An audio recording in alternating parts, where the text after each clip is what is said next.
remember when the Overtime Elite first started, it wasn't for them to come back to college, remember? So we started to lose those guys.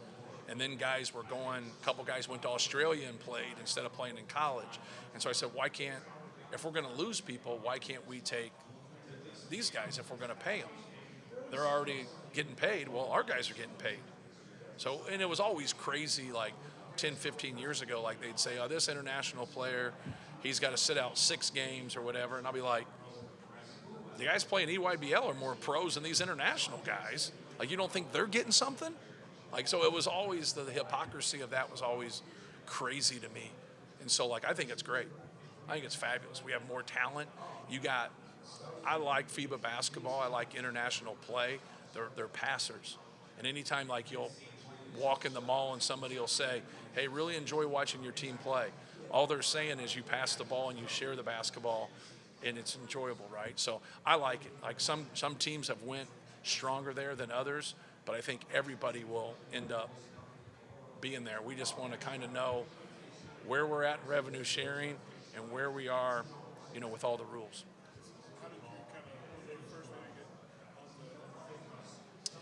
He had already made a couple visits to a couple different places, so like it was there, and we Zoomed with him right when our season was over. So right as we got beat with Houston the next day, we Zoomed with him. So we recruited him there, but not long, about a month right there. Those go a little bit quicker than everything, but he made 2 other visits, and then we thought it was going to be done then, but then he said no, he's going to have interest in other schools.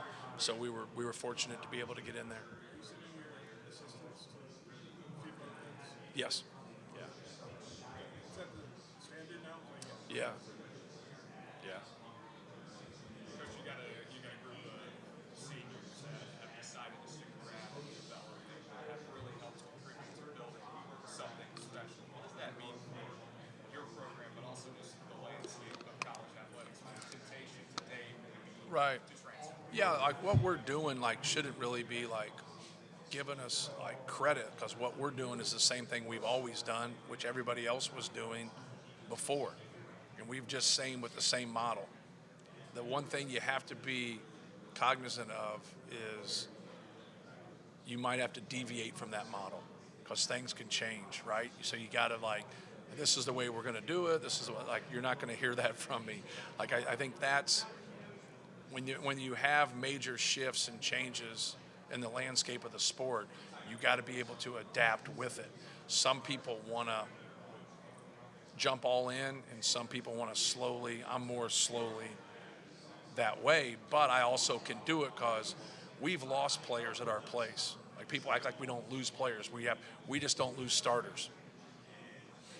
So that's the niche that we've been able to keep, is that those guys. And our guys, they could have made more money out there, but everybody can make more money on an open market, right? If everybody lost their jobs and nobody had a job and we're all in the open market, that's competition there, right? Like, just think of that. But now you stay with, so just take someone who's like been a journalist somewhere for 20 years, and then they hear about somebody with 2 years experience getting a job, and they're like, he makes the same amount as I do. Well, you've been at the same company for 20 years. They got you. That's you want to stay there. There's other parts, reason you're staying. But if you got in the open market, you'd make way more money, right? That's part of it.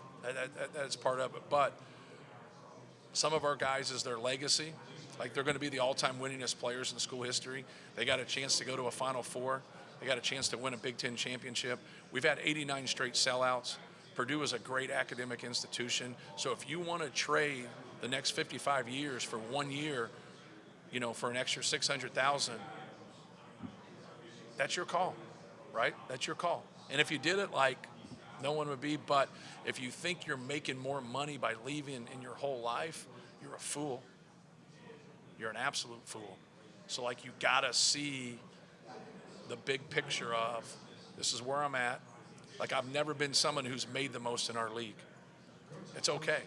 But if your job is to make money, it's what you totally make. And if you really want to get down to it, it's what you totally save and how you invest. It's not what you make. We've all seen fools make a lot of money, right?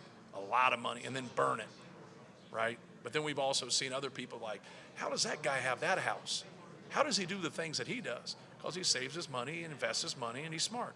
And so, like, I think there's different ways to be able to look at all situations across the board.